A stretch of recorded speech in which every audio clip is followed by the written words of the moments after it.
Hello दोस्तों। समय निकल जाए उससे पहले ये जरूर करें, हर स्त्री को ये कहानी सुननी चाहिए। सीधा साधा रहन सहन, फैशन से कोसों दूर और उससे भी ज़्यादा उसका सरल और मिलनसार स्वभाव। आज उसका फ़ोन आया था।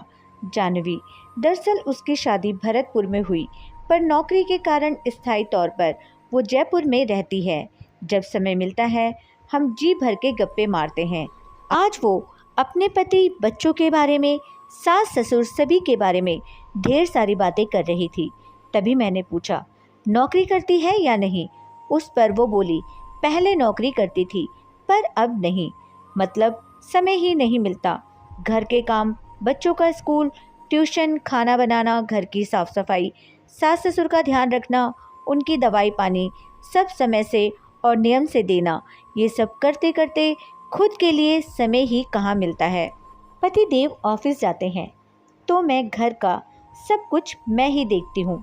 ये सुनकर मैंने कहा, तो खाना बनाने के लिए किसी को रख ले, तुझे उतनी ही मदद हो जाएगी और थोड़ा समय भी मिल जाएगा।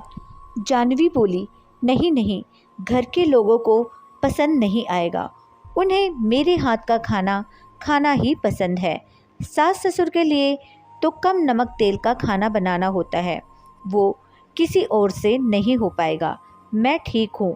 और उसने फ़ोन रख दिया। मैं काफ़ी देर तक यही सोचे जा रही थी कि कितना बिजी कर लिया है इसने अपने आप को। ऐसे में कैसे अपने लिए कब और कैसे समय निकालती होगी, क्या पता। उसके बाद काफ़ी दिन बीत गए। जॉब के कारण ना मुझे समय मिला और ना उसका फ़ोन आया। अचानक एक दिन उसका फ़ोन आया।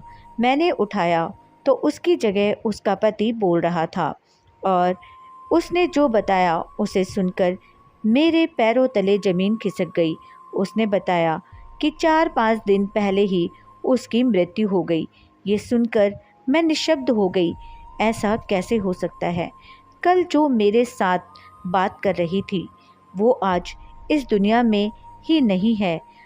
अगली सुबह मैं उसके घर गई। वहाँ जाने पर पता चला कि उसे ब्रेन ट्यूमर हो गया था।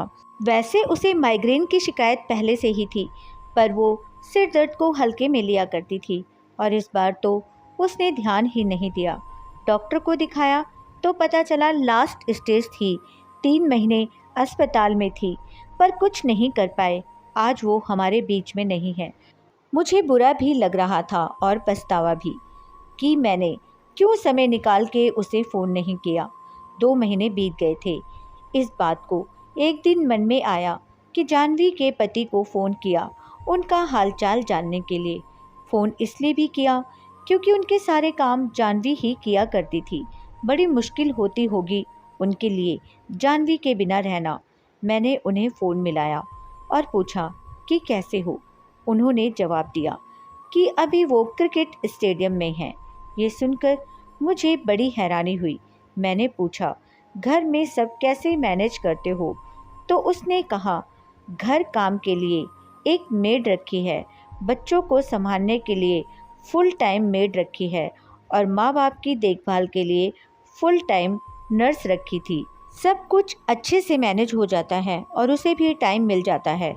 मैंने थोड़ी सी बात करके फ़ोन रख दिया। मुझे बड़ी हैरानी हुई, जिस जानवी ने अपना पूरा जीवन घर काम और घर के सदस्यों के लिए बिता दिया, आज वो ना होने पर उसके पति ने हर काम के लिए मेड रख ली और उसका जीवन आराम से व्यतीत हो रहा है। फिर इसमें जानवी की क्या गलती थी? साथियों, ये कहानी बताने का एक ही उद्देश्य था कि घर की स्त्रियों ने अपने घर के प्रति सभी जिम्मेदारियां निभानी ही चाहिए, पर अपनी भी कीमत करना सीखो। खुद की भी उतनी ही केयर करो जितनी आप दूसरों की करते हो। सभी काम मुझे ही करने हैं और मुझे ही आते हैं, इस बात को अपने दिमाग से निकाल दो, क्योंकि आखिर में कोई किसी का नहीं होता। खुद के लिए समय निकालो, खुद को समय दो, क्योंकि गया हुआ समय लौट कर वापस नहीं आता और बाद में हमारे हाथों में कुछ नहीं बचता। दोस्तों, ये कहानी अगर आपको पसंद आई है तो प्लीज़ वीडियो को लाइक शेयर करें और चैनल को सब्सक्राइब करना ना भूलें। कहानी एंड तक देखने के लिए आपका दिल से शुक्रिया। Thanks for watching.